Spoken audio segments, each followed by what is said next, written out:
parole est à présent à Monsieur Meyer Habib pour le groupe UDI, Agir et Indépendants.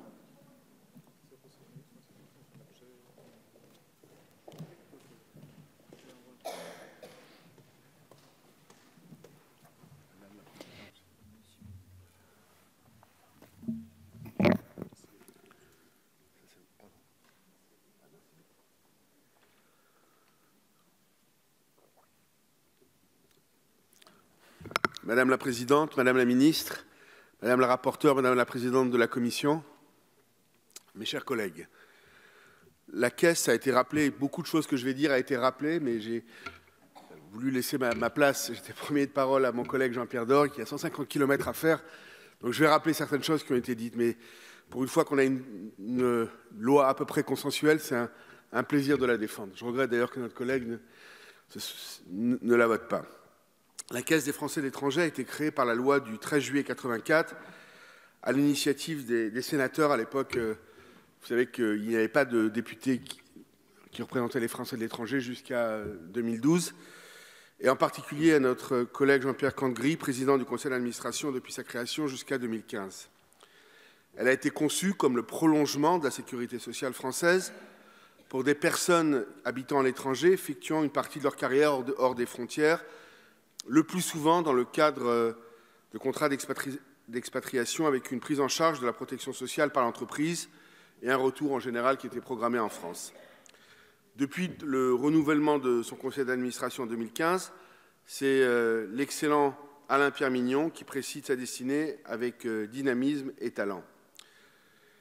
Depuis son diagnostic et ses projets pour la CFE sont à l'origine de la proposition de loi que nous discutons ce soir.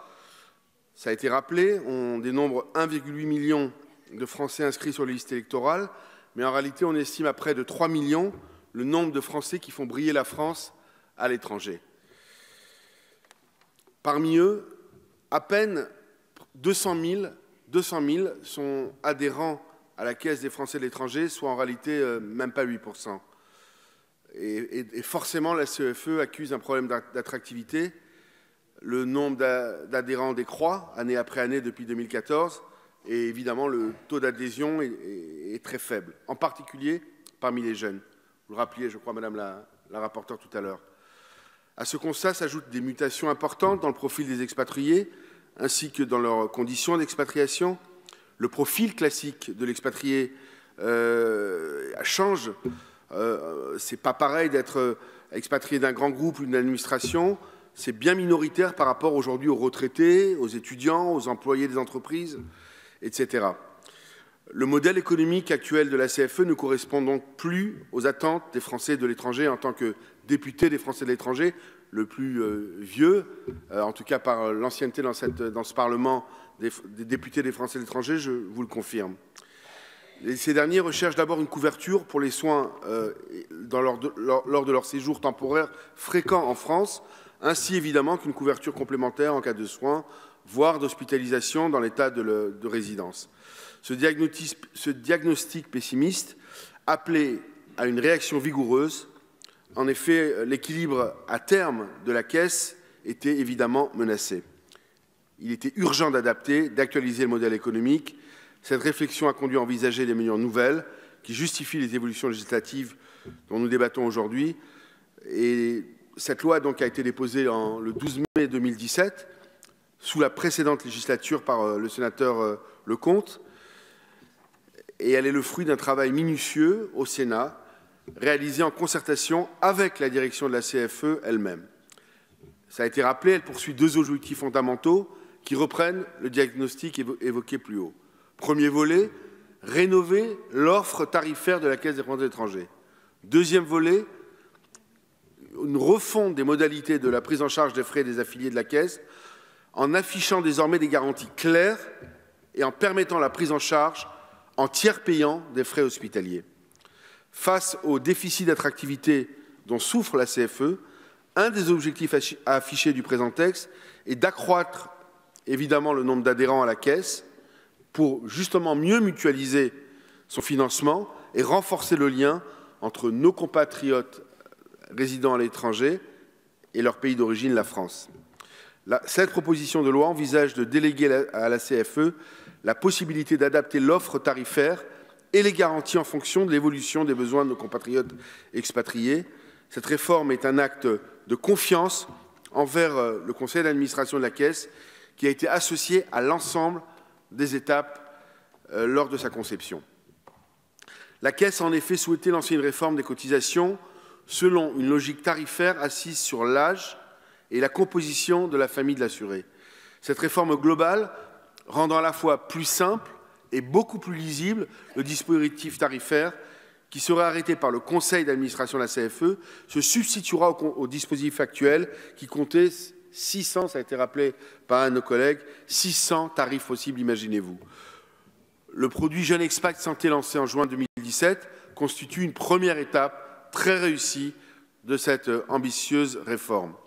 Cette réforme structurelle ne remet pas en cause les fondements de la Caisse de sécurité sociale de la CFE, en particulier les valeurs de solidarité associées.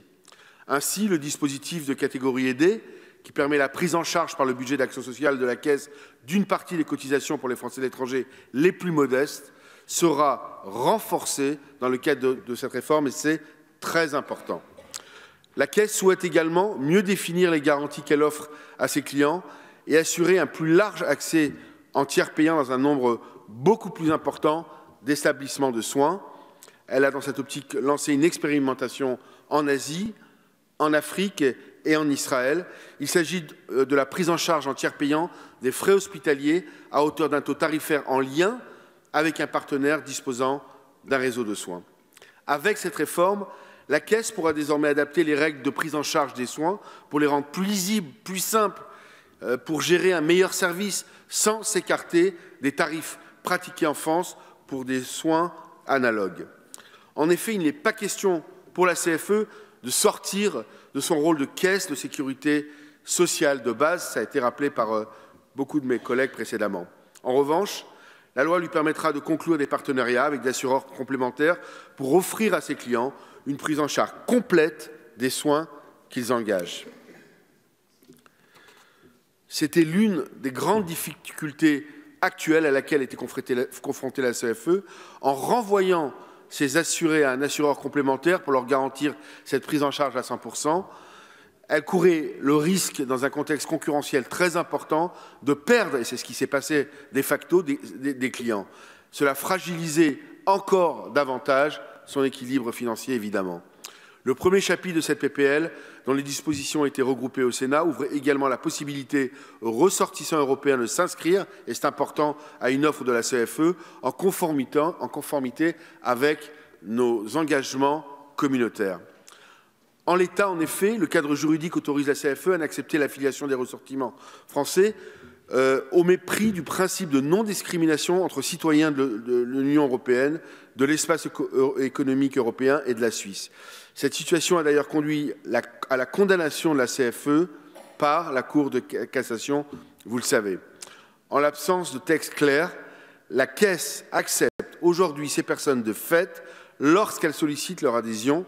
Nous rectifions donc ici une disposition qui n'a plus lieu d'être. Il est prévu par ailleurs que l'entrée en vigueur des nouveaux tarifs pour les adhérents de la CFE ne s'opère que progressivement afin surtout de ne pas pénaliser les tranches d'âge les plus âgées. La proposition de loi initiale prévoyait également une refonte de la représentation des assurés au sein du conseil d'administration de la Caisse.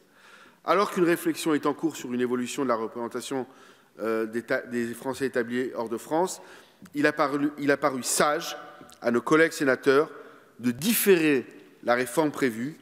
En attendant les conclusions de ces travaux, nous nous rangeons totalement à cette position d'équilibre. La version issue du Sénat propose cependant deux innovations pertinentes.